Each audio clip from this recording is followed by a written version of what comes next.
बिस्मिल्लाहिर्रहमानिर्रहीम। अस्सलाम वालेकुम students, welcome to bio with Musammir. How are you students? Hopefully all of you are fine. Students, NMDCAT preparation में आज हम जिस टॉपिक को डिस्कस करेंगे वो टॉपिक है न्यूक्लियस। तो आज हम इस टॉपिक न्यूक्लियस से कुछ इंपॉर्टेंट MCQs को देखेंगे जो कि आपके लिए हेल्पफुल हो सकते हैं इन योर NMDCAT प्रिपरेशन में, और इसके साथ साथ फेडरल बोर्ड एग्जाम में भी ये आपके लिए हेल्पफुल हो सकते हैं। तो स्टूडेंट्स, डिस्कस करते हैं। सबसे जो फर्स्ट MCQs है इसको मैं आपके सामने रीड करता हूं। ये MCQs कुछ इस तरह से है: mature mammalian blood cells do not have. अब देखिए स्टूडेंट, यहाँ पे कीवर्ड जो है वो डू नॉट है। इसका मतलब ये है कि आपसे पूछा जा रहा है कि कौन सी चीज इसमें नहीं है। जब मैमल्स के ब्लड सेल्स मैच्योर हो जाते हैं तो कौन सी चीज उनमें नहीं होती। अब जरा ऑप्शंस देख लें। इसमें जो अल्फा ऑप्शन है वो है nucleus, beta option red colour, Charlie option fluid और डेल्टा ऑप्शन हीमोग्लोबिन। अब देखिए स्टूडेंट्स, रेड ब्लड सेल क्योंकि ये रेड होते हैं, तो जब ये मेच्योर भी हो जाते हैं तो इनका कलर रेड ही रहता है। इसका मतलब ये है कि बीटा ऑप्शन जो है उसको आप रिजेक्ट कर दें। चार्ली ऑप्शन में दिया हुआ है फ्लूइड, तो फ्लूइड सेल के अंदर मेच्योर होने के बाद भी प्रेजेंट होता है। इसी तरह से हीमोग्लोबिन, और हीमोग्लोबिन की वजह से रेड ब्लड सेल का कलर जो है वो रेड होता है, तो हीमोग्लोबिन बाद में भी प्रेजेंट रहता है। और इस हीमोग्लोबिन को ये रेड ब्लड सेल इस्तेमाल करते हैं for transportation of oxygen and carbon dioxide. तो मैमिलियन रेड ब्लड सेल्स जब मैच्योर हो जाते हैं तो इनके अंदर से न्यूक्लियस जो है वो खत्म हो जाता है। तो यहां पे जो करेक्ट ऑप्शन आपके पास है that is alpha. Alpha option is correct. अच्छा जी, नेक्स्ट MCQs की तरफ चलते हैं। MCQs नंबर 2, और ये MCQs नंबर 2 जो है इसमें ये पूछा गया है the function of nucleolus is to make. अब न्यूक्लियोलस आपको पता है कि न्यूक्लियस के अंदर एक स्ट्रक्चर प्रेजेंट है जिसको हम न्यूक्लियोलस कहते हैं, और MDCAT 2013 का ये MCQs है। जो पहला MCQs मैंने आपके साथ डिस्कस किया है वो MDCAT 2012 का है। तो इसमें यह पूछा गया है कि the function of nucleolus is to make, कि न्यूक्लियोलस जो कि न्यूक्लियस के अंदर एक स्ट्रक्चर है वो क्या चीज बनाता है। अल्फा ऑप्शन आपको जो यहां पे गिवन है वो है राइबोसोम्स, बीटा ऑप्शन में क्रोमोसोम्स, चार्ली ऑप्शन RNA और डेल्टा ऑप्शन RDNA। अब देखिए RDNA, राइबोसोमल DNA, ये न्यूक्लियोलस के अंदर ऑलरेडी प्रेजेंट है, और इसी तरह से RDNA से rRNA बनता है, और क्रोमोसोम जो है वो तो न्यूक्लियोलस के अंदर प्रेजेंट नहीं होते। अब ये जो rRNA जब प्रोटीन्स के साथ मिल जाएंगे तो rRNA और प्रोटीन आपस में मिलके जो स्ट्रक्चर बनाते हैं उनको असल में हम कहते हैं राइबोसोम्स। तो ये जो न्यूक्लियस के अंदर स्ट्रक्चर है न्यूक्लियोलस, उसमें राइबोसोम्स की स्मॉलर यूनिट्स और लार्जर यूनिट्स, ये दोनों यूनिट्स वहां पे बनती हैं। तो यहां हम जिस ऑप्शन को सेलेक्ट करेंगे दैट इज अल्फा, यानी ये राइबोसोम्स को बनाने में ये न्यूक्लियोलस अपना रोल प्ले करता है। MCQs number 3, which of the following cells does not have nucleolus? Nucleolus नहीं बल्कि न्यूक्लियस। तो स्टेटमेंट में ये दिया हुआ है कि इनमें से कौन से सेल के अंदर न्यूक्लियस नहीं है। ये MDCAT 2018 का MCQs है। अब देखिए स्टूडेंट्स, आपको पता है कि कुछ ऐसे सेल्स होते हैं जिनके अंदर न्यूक्लियस नहीं होता, तो ऐसे सेल्स को आप ए न्यूक्लिएटेड सेल्स कहते हैं, और कुछ ऐसे सेल्स होते हैं जिनमें सिंगल न्यूक्लियस होता है उनको कहते हैं मोनो न्यूक्लिएटेड, और कुछ ऐसे होते हैं जिनमें बहुत सारे न्यूक्लियाई होते हैं तो उनको आप कहते हैं मल्टी न्यूक्लिएटेड।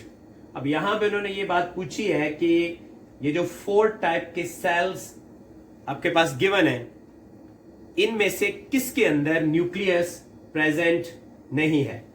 तो अल्फा के अंदर आप देखें आपको गिवन है एसिनोफिल्स जो कि व्हाइट ब्लड सेल्स हैं, इसी तरह से न्यूट्रोफिल्स ये भी व्हाइट ब्लड सेल्स हैं, बेसोफिल्स ये भी व्हाइट ब्लड सेल्स हैं, और इसके अलावा जो प्लेटलेट्स हैं ये आपके पास सेल्स जो ब्लड सेल्स हैं उनकी एक टाइप है। तो अब देखें स्टूडेंट्स एसिनोफिल्स को जब आप इनके स्ट्रक्चर को देखते हैं तो वहां आपको बाइलोब्ड न्यूक्लियस जो है वो नजर आता है।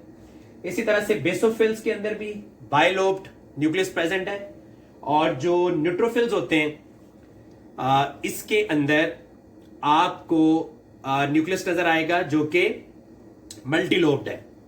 आप ये कह सकते हैं कि इन तीनों के अंदर ये जो व्हाइट ब्लड सेल्स हैं इनमें न्यूक्लियस प्रेजेंट होता है। ये जो प्लेटलेट्स होते हैं जिनको आप मेगा कैरियोसाइट्स भी कह सकते हैं, इन मेगा कैरियोसाइट्स के अंदर क्योंकि ये कंप्लीट सेल नहीं होते बल्कि ये मेगा कैरियोसाइट्स होते हैं, इनके अंदर सेल वाले स्ट्रक्चर्स नहीं होते, तो दैट्स वाई इनके अंदर न्यूक्लियस जो है प्रेजेंट नहीं होगा। तो आप डेल्टा ऑप्शन को यहां पे सेलेक्ट करेंगे। अब आते हैं जी एमसीक्यूज नंबर 4 की तरफ, और एमसीक्यूज नंबर 4 की स्टेटमेंट को मैं आपके सामने पढ़ता हूं। वो ये है कि which one is multi nucleated, यानी आपने बताना है कि इनमें से कौन सा स्ट्रक्चर मल्टी न्यूक्लिएटेड है, यानी जिसके अंदर न्यूक्लियस नहीं है। अब मैं ऑप्शंस आपके सामने पढ़ता हूं। पहली ऑप्शन है आरबीसी, सेकेंड ऑप्शन जो beta option basidiocarp, Charlie option bacteria, और डेल्टा ऑप्शन कोएनोसिटिक हाइफी। अब देखें आरबीसीज उनके अंदर तो न्यूक्लियाई प्रेजेंट ही नहीं होते, तो इसको तो आप रिजेक्ट कर दें। बीटा ऑप्शन में बैसिडियोकार्प, देखिए स्टूडेंट ये जो बैसिडियोकार्प है ये आपको पता है कि फंजाई की फ्रूटिंग बॉडी है जो मशरूम होती है, और बैसिडियोकार्प के स्ट्रक्चर को जब आप देखते हैं तो वहां आपको जो हाइफी मिलती है वो डाइकैरियोटिक। डाइकैरियोटिक का मतलब है कि उसमें दो दो न्यूक्लियाई हर सेल में होंगे। बैक्टीरिया क्योंकि प्रोकैरियोट्स है उनके अंदर न्यूक्लियस मौजूद नहीं होता, और जो कोएनोसिटिक हाइफी है, अब अगर मैं एक हाइफा आपके सामने बनाऊं जिसमें क्रॉस वॉल्स प्रेजेंट ना हो, तो अगर एक हाइफा के अंदर क्रॉस वॉल मौजूद नहीं है तो उसको अगर आप देखें तो वो आपको मल्टी न्यूक्लिएटेड नजर आएगा। तो हम सेलेक्ट करेंगे डेल्टा ऑप्शन को। अच्छा जी, इसी तरह से MCQs number 5, in generalized plant cells the nucleus, यानी जो जनरलाइज्ड प्लांट सेल है उसके अंदर न्यूक्लियस को अगर आप देखें तो अल्फा ऑप्शन यहां पे गिवन है प्रेजेंट इन सेंटर, वो सेल के सेंटर में होगा। बीटा ऑप्शन में प्रेजेंट एट अ साइड, वो एक साइड पे होगा। एब्सेंट एट ऑल होगा ही नहीं, और मॉडिफाइड इनटू राइबोसोम्स। अब देखिए इसमें जो चार्ली ऑप्शन है एब्सेंट एट ऑल, तो जो जनरलाइज सेल्स होते हैं उसमें तो न्यूक्लियाई एब्सेंट नहीं होते। हो सकता है कि बाद में कुछ प्लांट्स के सेल जो डेड हो जाएं तो उनके अंदर से, जैसे जाइलम वगैरह के सेल, तो उनके अंदर जो न्यूक्लियाई है वो प्रेजेंट ना हो। तो इसका मतलब ये है कि चार्ली ऑप्शन को तो आप रिजेक्ट करेंगे, और ऐसा भी नहीं होता कि ये न्यूक्लियाई जो है वो मॉडिफाई होके राइबोसोम में कन्वर्ट हो जाते हैं। डेल्टा ऑप्शन को भी आप सेलेक्ट नहीं करेंगे। अब अल्फा और बीटा में से आप किसको सेलेक्ट करेंगे? न्यूक्लियाई प्रेजेंट तो होते हैं लेकिन न्यूक्लियाई होते कहां पे हैं? वो सेंटर में होते हैं, तो सेंटर में नहीं होते। तो इसका मतलब है अल्फा ऑप्शन को भी आप रिजेक्ट कर देंगे, बल्कि ये प्रेजेंट होता है जो न्यूक्लियस है एट अ साइड, एक साइड पे। और न्यूक्लियस साइड पे क्यों प्रेजेंट होता है, उसकी रीजन ये है क्योंकि सेल के सेंटर में वैक्यूल मौजूद होता है, सेंट्रल वैक्यूल, और सेंट्रल वैक्यूल की वजह से आप ये कह सकते हैं कि प्लांट्स के सेल्स के अंदर जो न्यूक्लियस है वो प्रेजेंट होता है एट अ साइड। तो हम बीटा ऑप्शन को यहां पे सेलेक्ट कर लेते हैं। चलिए नेक्स्ट आ जाए एमसीक्यूज नंबर 6। तो इसमें स्टेटमेंट को मैं पढ़ता हूं। Term used for sales having two nuclei is, यानी सेल जिसके अंदर दो न्यूक्लियाई हो तो उसके लिए कौन सी टर्म यूज होती है? मोनोन्यूक्लिएटेड। अब देखिए मोनो वर्ड जो है इसका तो मतलब होता है वन।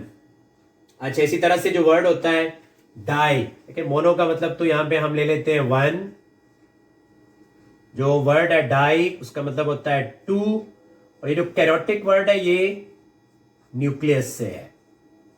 तो बीटा ऑप्शन में डाई कैरोटिक, चार्ली ऑप्शन फिर मोनोकैरोटिक यानी एक न्यूक्लियस, और डेल्टा ऑप्शन में मल्टी। मल्टी का के लिए हम कहते हैं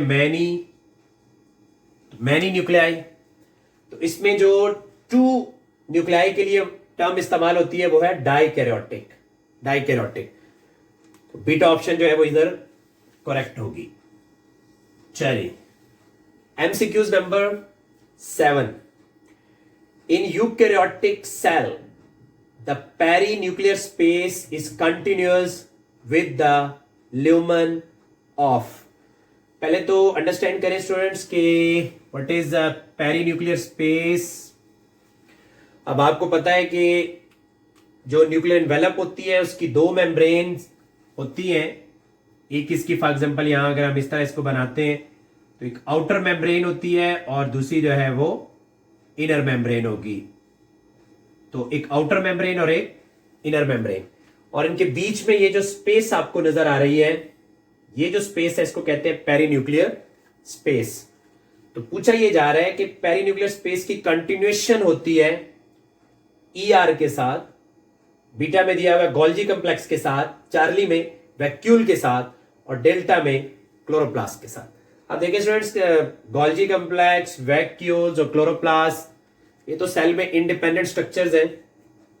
ईआर जो एंडोप्लाज्मिक रेटिकुलम्स होते हैं वो असल में अटैच होते हैं पेरीन्यूक्लियर स्पेस में। जो इसकी न्यूक्लियर मेम्ब्रेन है उसकी जो आउटर मेम्ब्रेन होती है उस आउटर मेम्ब्रेन के साथ ये ईआर, और कौन से ईआर आउटर मेम्ब्रेन के साथ अटैच होते हैं? जो आर ईआर होते हैं। तो यहां पे जिस ऑप्शन को आप सेलेक्ट करेंगे वो कौन सी है? अल्फा। चलिए MCQs number 8। All of the following statements about nuclear envelope are correct except. अब यहां पे आपको 4 स्टेटमेंट्स जो हैं वो दी हुई हैं और में से 3 स्टेटमेंट्स जो हैं वो करेक्ट है, एक स्टेटमेंट जो है वो करेक्ट नहीं है, उसी को हमने तलाश करना है। अब अल्फा वाली स्टेटमेंट को पहले देख लेते हैं। अल्फा स्टेटमेंट है इट हैज पोर्स। अब देखिए स्टूडेंट्स, न्यूक्लियर एनवेलप की जब हम बात करते हैं तो न्यूक्लियर एनवेलप के अंदर पोर्स होते हैं। ये देखिए यहां पे भी पोर है, इस पोर को कहते हैं न्यूक्लियर पोर। इसका मतलब है अल्फा ऑप्शन को आप सेलेक्ट नहीं करेंगे। अच्छा beta, it is double membrane structure. उसमें 2 ही मेम्ब्रेन होती हैं, 2 मेम्ब्रेन्स होती हैं, एक अंदर है और एक बाहर वाली साइड पे, यानी एक इनर मेम्ब्रेन और दूसरी आउटर मेम्ब्रेन। ये भी आप सेलेक्ट नहीं करेंगे। Its inner membrane bears ribosomes. अंदर वाली मेम्ब्रेन जो है उसके साथ राइबोसोम्स जो है वो अटैच होते हैं। तो ऐसा नहीं होता, बल्कि इसकी जो आउटर मेम्ब्रेन होती है उसके साथ राइबोसोम्स अटैच होते हैं।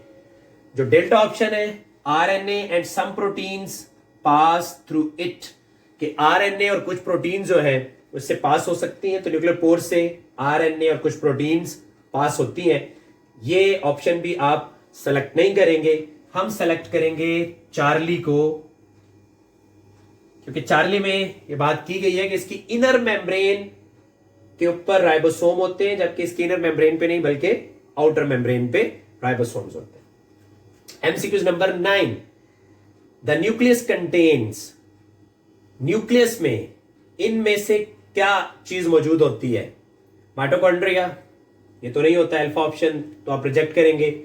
बीटा ऑप्शन में साइटोसोल, तो साइटोसोल तो सेल का साइटोप्लाज्म जो है उसको कहते हैं साइटोसोल आप, तो बीटा ऑप्शन को भी आपको सेलेक्ट नहीं करेंगे।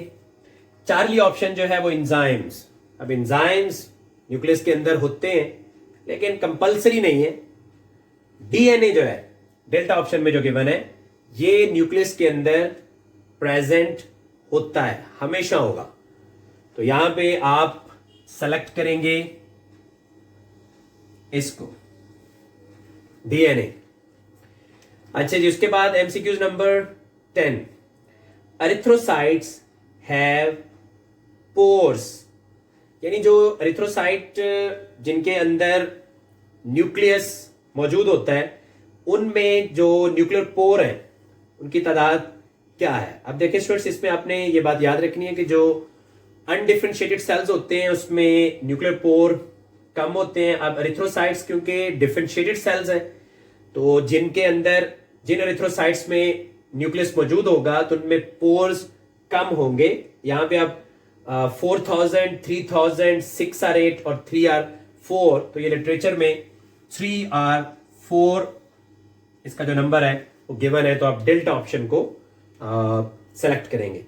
अच्छा जी, 11th MCQs है, nucleolus appear and disappear during.